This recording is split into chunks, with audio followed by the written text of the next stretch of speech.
राम राम सभी साथियों को। मैं रवि अहलावत ज्योतिष की इस वीडियो में आज बात करेंगे उस मुद्दे की जो कि हद से ज्यादा खास है और ज्योतिष में ये बड़ी गहराई में छुपा है ये मुद्दा।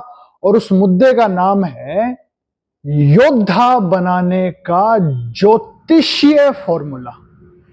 यानी कि ज्योतिष के हिसाब से किसी भी इंसान को योद्धा कैसे बनाया जाए, ये ज्योतिष में लिखा है। और योद्धा होने का मतलब क्या है, सबसे पहले तो हमें यह समझना पड़ेगा। योद्धा होने का मतलब है कि कितनी भी मुसीबतें आ जाएं, कितनी भी, लेकिन जो इंसान डट के मुकाबला करने वाला हो, सामने वाले को आंखों में आंखें डालकर उसकी मुसीबत जो सहन कर सकता हो, जिसके अंदर सब्र हो, दुखों को सहन करने की ताकत हो और हर मुश्किल हालातों में से निकलने की जिसके पास अकल हो, वो योद्धा कहलाया जाता है। ये है योद्धा होने की असल डेफिनेशन जो ज्योतिष बताता है। और इस योद्धा बनाने का जो ये फॉर्मूला है, ये 3 बातों से डिसाइड होगा। ज्योतिष में 3 बातें बताई गई हैं कि योद्धा कैसे बनाया जाए। जिस इंसान के अंदर ये 3 बातें होंगी, या फिर जो इंसान इन 3 बातों को अपना लेगा, समझो योद्धा बन जाएगा। ये इतनी बड़ी बात ज्योतिष कहलाता है। सबसे पहला फॉर्मूला ये है, जिस इंसान का सर ढका नहीं रहता। सर ढकने का मतलब है कि सर के ऊपर जब तक बाल आपके काले हैं तब तक आपको अपना सर ढके रहना है, उस पर सूर्य की रोशनी नहीं पड़नी चाहिए। इस बात का ज्योतिष के हिसाब से ये मतलब है। जिस इंसान का सर हमेशा ढका रहता है, सर के ऊपर सूर्य की रोशनी जितनी कम से कम पड़ती है, या तो पगड़ी लगा करके अपना सर ढके, या वैसे ही किसी और तरीके से जिस इंसान का सर ढका रहता है, समझो योद्धा बनने की तरफ पहला स्टेप है ये। और हमारे समाज में कई धर्म तो ऐसे भी हैं, खासतौर पे सिख धर्म, जिसमें कि ये रूल पहले ही बना दिया गया था कि भाई हर सरदार को पगड़ी रखनी है, सर ढकना है। आजकल के लोगों ने ये कहना शुरू कर दिया कि भाई पगड़ी लगाना तो इज्जत और शानो शौकत की निशानी है।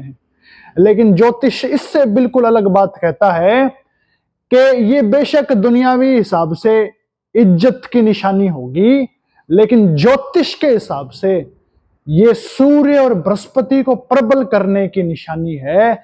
इससे सूर्य और बृहस्पति प्रबल होते हैं। जितना ज्यादा सर ढका रहेगा, समझो इंसान की हेल्थ और इंसान के अंदर दीन ईमान धर्म होगा।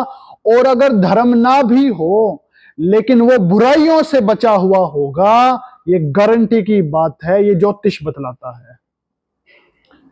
और दूसरा फॉर्मूला योद्धा बनने का ये है, इंसान जितना चटपटा कम खाएगा, जितना नमकीन कम खाएगा, जितना नमक कम खाएगा, या फिर बिल्कुल ही नहीं खाएगा नमक, समझो उसने दूसरा स्टेप पार कर लिया योद्धा बनने का।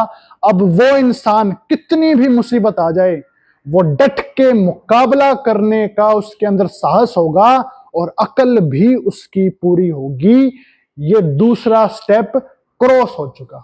अब तीसरा स्टेप, जितने पुराने जमाने के राजा महाराजा थे, उनकी जिंदगियां उठा के देखना। सबसे पहला तो ये था कि वे सर ढका करते थे, चाहे मुकुट से, चाहे वैसे किसी और पगड़ी से सर ढकने का उनके अंदर रिवाज था। और दूसरी बात ये कि वे नमक कम से कम खाया करते थे या खाया ही नहीं करते थे, ये भी उनके अंदर बात थी। और तीसरी सबसे बड़ी बात कि वे लोग गुस्सा ज्यादा नहीं हुआ करते थे, उनके अंदर गुस्सा कम से कम था। हमारे समाज में कहावत बड़ी प्रचलित है कि गुस्सा वही इंसान करता है जो अंदर से कमजोर हो। जो अंदरूनी तौर पर बीमार हो, अंदर से जो कमजोर हो, वही इंसान गुस्सा ज्यादा करता है। लेकिन जब गुस्से की बात हो, कोई असल बात, तब गुस्सा जरूर करना चाहिए।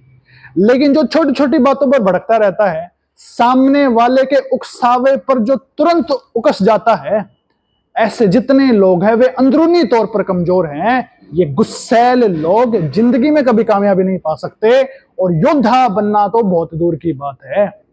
तो इसीलिए अपने अंदर गुस्सा कम से कम आना चाहिए, भड़कना नहीं चाहिए, सब्र रखना चाहिए, शांति रखनी चाहिए।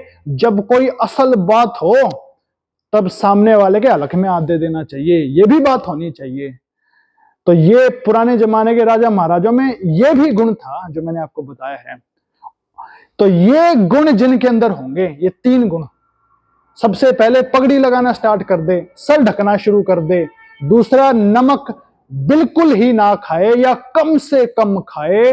और तीसरा, गुस्सा करना बंद कर दे, छोटी छोटी बातों पर दिमाग खराब करना बंद कर दे। जिस इंसान ने 3 स्टेप पार कर लिए, इन 3 स्टेप्स को अपना लिया, समझो वो इंसान अब योद्धा बन जाएगा। यानी कि कोई भी मुसीबत आएगी, उसका डट के मुकाबला करेगा, और उसकी अकल में भी वो चालाकी आ जाएगी, जिससे कि वो किसी भी मुसीबत से अपने आप बाहर निकल जाए। चाहे मुसीबतों का बाप आ जाए, अपने आप निकल जाएगा। क्योंकि एक तो नसीब शानदार कर लिया इन 3 बातों को अपना के, और उस इंसान ने अपनी अकल भी शानदार कर ली इन 3 बातों को अपना के।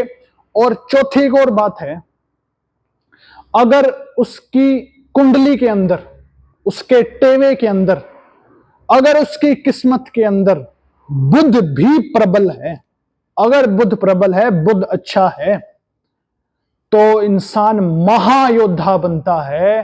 पुराने जमाने के राजा महाराजाओं के किस्से सुने होंगे कि उन्होंने इतनी ज्यादा बहादुरी के काम किए। बहुत सारे किस्से हैं ऐसे। ये जितनी बहादुरी के काम किए थे राजा महाराजाओं ने पुराने जमाने के, उनके अंदर ये 3 गुण थे जो मैंने बताए हैं। लेकिन चौथा एक और गुण था कि बुध भी शानदार था। और बुध कैसे शानदार होता है, ये टेक्निकल बात है, ये कुंडली की बात है। ये 4 चीजें जिसके अंदर, समझो योद्धा और महायोद्धा, और जिसके अंदर ये 4 चीजें नहीं, समझो वो किसी काम का नहीं। बल्कि अगर चौथी चीज ना भी हो, ये 3 चीजें ही हो जो मैंने बताई, तो योद्धा तो जरूर बन जाएगा। लेकिन महायोद्धा तब बनेगा जब ये 4 चीजें होंगी, जो कि नसीब की बात है। बुध का अच्छा होना या बुरा होना, ये है खास बात। और जो इंसान ये करेगा, योद्धा बनने की तरफ अपने आप चल पड़ेगा, अपने आप ही उसका भला होने लगेगा। ये ज्योतिष बतलाता है। राम राम।